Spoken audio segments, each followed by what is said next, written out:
senyuman baik manis. Teman-teman, senyum ternyata mengalihkan sedunia. Bapak Ibu, saya memulai pertemuan ini dengan mencoba menggiring ingatan atau memori kita pada satu permainan masa kecil. Kalau saya masih dapat permainan ceko atau tanda petik. Ada pernah main? Ya, permainan ini dimulai dari mana? Dari lutut sampai merdeka. Tapi rasa-rasanya hari ini permainan itu hampir punah. Anak-anak yang besar berpikir dengan HP di depan permainan saja. Jadi permainan kali merdeka ini dimulai dari lutut sampai merdeka. Dan dari lutut sampai merdeka itu kita akan melewati perpindahan demi perpindahan. Dari lutut naik berpindah, dada, dagu, telinga, kepala, dan seterusnya. Yang gigih berjuang dan berusaha, dia pasti akan sampai pada akhir, yaitu melewati merdeka itu melewati berakhir. Tapi bagi siapa yang tidak mahir, tidak lincah, juga tidak mengorbankan seluruh kekuatan dan tenaganya saat bermain, apalagi main-main saat melompat, maka jangan pernah bermimpi untuk sampai pada merdeka. Bisa jadi kita baru di dalam kita menyerah. Baru sampai telinga kita sudah ganti bermain. Dari permainan ini, pesan apa yang mau disampaikan kepada kita? Permainan ini memberikan pesan kepada Bapak, Ibu, dan saya bahwa tidak pernah ada rintangan yang tidak bisa diselesaikan kalau kita gigih berjuang. Tidak ada persoalan dan pergumulan yang tidak bisa diselesaikan kalau kita bersedia berusaha. Tapi kalau baru ada masalah sedikit, lalu kemudian kita mulai kasih jadi itu alasan untuk tidak datang persekutuan, maka jangan pernah bermimpi kita punya persoalan bisa selesai. Baru ada masalah sedikit, kita sudah menyimpan dendam dan amarah terhadap orang lain, maka jangan pernah bermimpi kita bisa sampai pada merdeka itu. Teks ini memperlihatkan bahwa Habakuk sebagai seorang nabi, dia punya ketahanan dan kekuatan yang besar saat Tuhan memberikan dia sebuah tanggung jawab. Tidak mudah bagi Habakuk untuk selalu dan selalu memahami maksud dan kehendak Allah, bahkan di situasi krisis seperti yang terjadi dalam teks ini. Sedikit latar belakang yang terjadi saat itu, Bapak Ibu. Habakuk diberikan tanggung jawab untuk menolong, membebaskan, dan memerdekakan orang-orang Yehuda dari penindasan orang Babilonia, dari penindasan orang-orang Kasdim. Tapi di dalam ruang perjuangan dan pengorbanan itu, Habakuk berhadapan dengan jalan buntu. Dia sudah ingin berjuang, dia sudah berusaha semaksimal mungkin, tapi orang-orang Yehuda masih terus dan tetap mengalami dan merasakan penindasan. Sebagai seorang manusia yang diberikan sebuah kepercayaan, saat itu Habakuk juga sudah menyerahkan semua kekuatan. Sekarang langsung dia mau bilang pada Tuhan, Tuhan, hanya ini saja kekuatan yang saya punya. Tetapi di dalam kebersamaan dan pilihan diri Habakuk itu, seolah-olah apa yang dia perjuangkan tidak membuahkan hasil. Sehingga sampai detik ini Bapak Ibu, orang yang Habakuk kita, dia mulai mempertanyakan keberadaan Allah. Habakuk mulai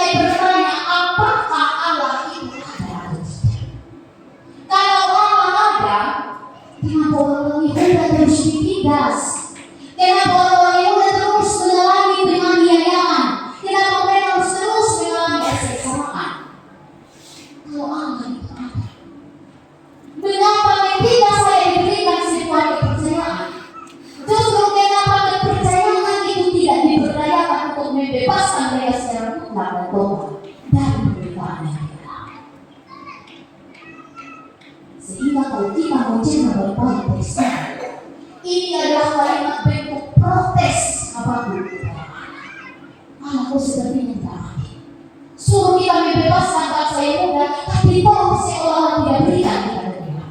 Tapi kau seolah tidak menunjukkan jalan keluar kepadanya. Seolah menunjukkan keberpihakannya kepada bangsa pasti, kepada orang-orang Babilonia yang diceritakan untuk memberikan keterbukaan dalam hidup. Inilah yang ada dan meliputi setiap pikiran dan hati Habakkuk. Tetapi pada akhirnya Habakkuk digiring oleh Allah untuk menarik sebuah kesimpulan bahwa perjuangan pengorbanan yang dilakukannya dan seolah-olah itu tidak membuahkan hasil, justru itu adalah cara Allah untuk menggiring Habakkuk, menggiring bangsa Yehuda berjumpa dengan kemuliaan Allah. Tujuan akhir yang selama ini tidak disenangi oleh Habakkuk, bahwa perjuangan itu tidak ada perjuangan yang tidak membuahkan hasil.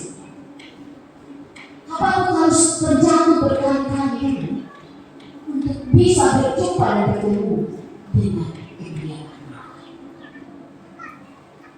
Sehingga ketika kita membaca dari sini, ada 5 kali kata celakalah yang dipakai.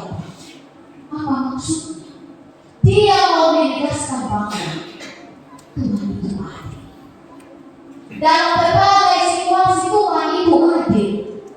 Bahkan ketika Tuhan harus menitipkan pergumulan, beban dan dari mana, Tuhan itu tetap adil. Itu yang mau dikatakan apa? Sehingga celakalah setiap orang yang seolah-olah menunjukkan kasihnya pada sesama, tapi sebenarnya di balik layar, di dalam hati tersebut, dia sedang menyimpang. Celakalah orang-orang yang selalu mengambil peluang untuk mendapatkan keuntungan dari penderitaan orang lain. Celakalah setiap orang yang tidak hidup mengasihi, menghargai, menopang satu dengan yang lain. Karena apa? Karena Tuhan itu adil. Penghakiman dalam setiap orang yang bertobat itu pasti ada. Secara berlangsung di Tuhan mengatakan. Dan karena itu Bapak Ibu saudara-saudara yang diberkati Tuhan, dan firman Tuhan hari ini, apa yang dikatakan kepada kita? Firman Tuhan hadir memberikan makna bagi kita dalam persekutuan sore hari ini, bahwa saat itu orang-orang Yehuda sedang ada dalam pergumulan. Orang-orang Yehuda saat itu sedang mengalami keterpurukan yang tidak main-main. Tapi apa yang terjadi? Justru pergumulan dan keterpurukan itu membawa mereka untuk berjumpa dengan kemuliaan. Membawa mereka untuk melihat bahwa dalam segala situasi Allah tetaplah Allah yang penuh kasih. Allah tetaplah Allah yang penuh dengan belas kasihan. Kita belum demikian.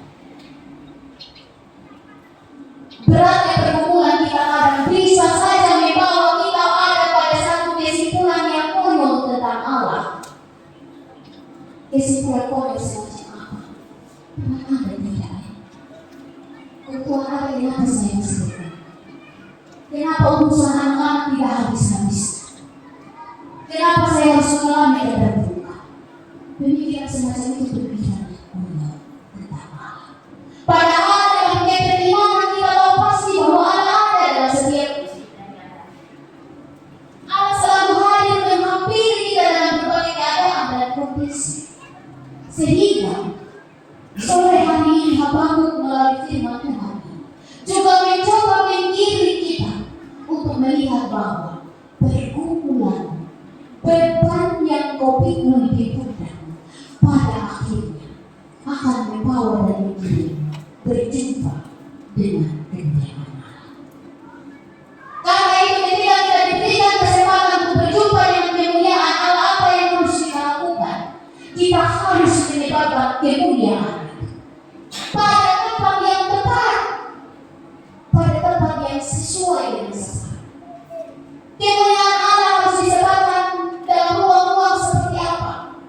kemuliaan Allah harus kita sebabkan pada ruang seperti hati yang sedang terluka, batin yang sedang tidak penat oleh karena persoalan rumah tangga yang tak ujung usai, persoalan pekerjaan yang tak ada habis-habisnya, persoalan anak-anak yang susah dituntut membuat kita menjadi beban, membuat kita menjadi tidak berdaya sedang berjuang.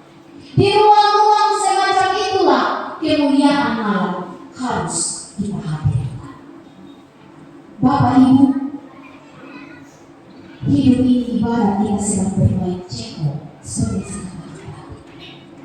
Hidup ini ibarat seperti kita sedang bermain lari merdeka. Kita butuh ketahanan diri untuk bisa sampai pada akhir. Kalau kita bermain-main dengan hidup ini, jangan pernah coba-coba memberanikan diri menuntut Allah berbuat lebih.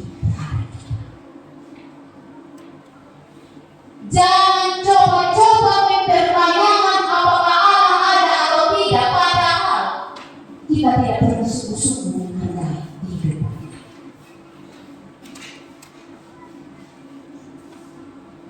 Apa yang sedang kita alami hari ini sebenarnya tidak menuntut sesuatu hal yang besar harus kita lakukan. Tidak menuntut kita harus melakukan dan menunjukkan hal yang moral dan negatif. Tuhan hanya minta kita apa? Bertahan sampai akhir, bertahan sampai kesudahannya, supaya apa? Supaya kita bisa berjumpa dengan kemuliaan. Tapi nyatanya hidup hari ini banyak orang Kristen sudah tidak lagi takut Tuhan. Tidak dalam persekutuan hari ini bagi kita itu hal yang biasa. Apa yang terhadap persekutuan komisi-komisi konsel-konsel bagi kita juga itu hal yang biasa.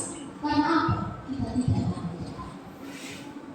Memiliki apa kebaikan dengan sesama, punya dendam amarah yang belum juga diselesaikan, bagi kita juga itu hal yang biasa. Karena apa? Karena kita belum membuka diri untuk berjalan bersama Allah di dalam kemuliaan. Untuk itu, sore hari ini marilah kita lanjutkan kehidupan ini dengan memegang satu kesadaran bahwa kita, saya secara pribadi dan masing-masing hanya akan sampai pada akhirnya, pada kesudahannya, pada kemuliaan Allah apabila kita begini berjuang dan bertahan dalam hidup. Katakan pada perhubungan kita bahwa dia tidak akan menjadi alasan bagi kita untuk jauh dari Tuhan. Tapi kita mau bilang pada perkumpulan kita, terima kasih kau telah hadir. Justru pergumulan, justru karena kehadiran, saya diberikan kesempatan untuk berjumpa di dalam. Karena itu Bapak Ibu saudara, temukanlah Allah di dalam kehidupan dan selamat. Tuhan Yesus memberkati kita. Amin untuk firman Tuhan.